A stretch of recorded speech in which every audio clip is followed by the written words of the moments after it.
আপনারা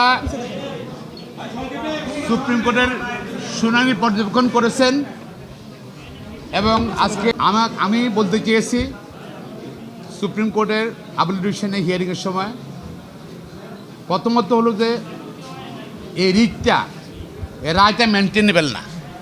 কী কারণ? নাতিপুতিদেরকে অনেকে হয়তো জন্ম নেয়, এখনও নাতিপুতি অনেকে জন্ম নেয় নেই।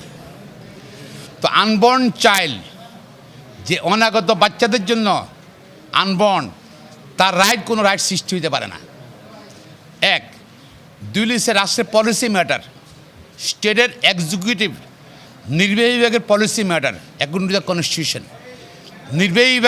নির্বাহী বিভাগে আদালত হস্তক্ষেপ করতে পারে না। সুপ্রিম কোর্টের আইনের ব্যাখ্যা দিতে পারে interpretation of the constitution, interpretation of the law, কিন্তু সরকারকে নির্দেশ দিতে পারে না এখানে এই কোটা রাখো, এখানে এই কোটা রাখো না। এটা আমাদের জাজমেন্টও আছে, অনেক জাজমেন্ট আছে। আমার বক্তব্য ছিল এটা এ রায় বাতিলযোগ্য, সঙ্গে সঙ্গে নির্বাহী বিভাগের ব্যাপার এটা। আর যিনি মামলা করছে তিনি আনবর্ন চাইল্ডের রাইট নিয়ে মামলা করেছে। আচ্ছা, বলতেছি আমি এটা বলেছি আজকে একটা বিশেষ পরিস্থিতিতে আজকের এই সুপ্রিম কোর্টের এই বিচার কার্য চলেছে। সারা দেশে সাধারণ ছুটি, কারফিউ চলতেছে। এর মধ্যে সুপ্রিম কোর্ট আজকে বসেছে জাতীয় গুরুত্বপূর্ণ ইস্যু নিয়ে। তো এইটা আমি বলেছিলাম, কোর্টে বলেছি, এর মধ্যে হাসপাতালে কাতরাচ্ছে মৃত্যুর জন্য, মৃত্যু মুখোমুখি, এবং 17 নিহত হয়েছে। সরকার কেন, আমি এটা বলেছি কোর্টে, সরকার কেন আরও আগে এই সিদ্ধান্তটা করলেন না? সরকারের পক্ষ থেকে বলা হচ্ছে, রাষ্ট্রের পক্ষ থেকে বলা হয়েছে যে এই রায়টা বাতিল করা হোক, পলিসি ম্যাটার। এই কথাটা কেন আগে বলেন নাই? আগে বলতে পারতেন তো। তাহলে আমাদের এই 17 ছেলে মেয়ে কিন্তু নিহত হইতো না, আহত হইতো না, জাতীয় সম্পদ নষ্ট হইতো না।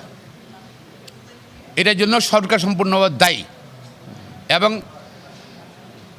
অভাবে যে বাংলাদেশে 52 বছর হয়ে গেছে, এখনও আমাদের প্রকৃত মুক্তিযুদ্ধের তালিকা প্রণয়ন করে নাই সরকার। রাজাকারদের তালিকা প্রণয়ন করে নাই। আচ্ছা, প্রণয়ন করে নাই। এই পর্যায়ে আপনি কীভাবে মুক্তিযুদ্ধের আমি আসতেছি, রায় আসতেছি, রায়, হ্যাঁ, আচ্ছা আসতেছি, সে পয়েন্টে আসতেছি। তো সেই পর্যায়ে আপনি কীভাবে মুক্তিযুদ্ধের তালিকা করবেন, মুক্তিযুদ্ধের স্বীকৃতি দেবেন? দুই হলো যে অনেক মুক্তিযুদ্ধে চাকরি করছে, চাকরি করে সচিব হিসেবে রিটায়ার করছে ভুয়া মুক্তি সার্টিফিকেট দিয়ে। ওদেরকে ব্যবস্থা নিচ্ছে সরকার, এ পর্যন্ত ব্যবস্থা নেয়নি। তাছাড়াও প্রধানমন্ত্রী উস্কে দিয়েছিলেন, উনি ইয়েতে যাওয়ার আগে, ভিতরে যাওয়ার আগে, চীন যাওয়ার আগে উনি বলেছেন যে উনি বক্তব্য রেখেছেন কোটার পক্ষে। আবার ফিরে এসে সাংবাদিক সম্মেলনে উনি বলেছেন, এতে গিয়া ছাত্র সমাজ এবং চাকরি প্রার্থীরা আরও উত্তেজিত হয়ে যায়। এখন পরিস্থিতি, আজকে পরিস্থিতির জন্য দায়ী কে? সরকার দায়ী।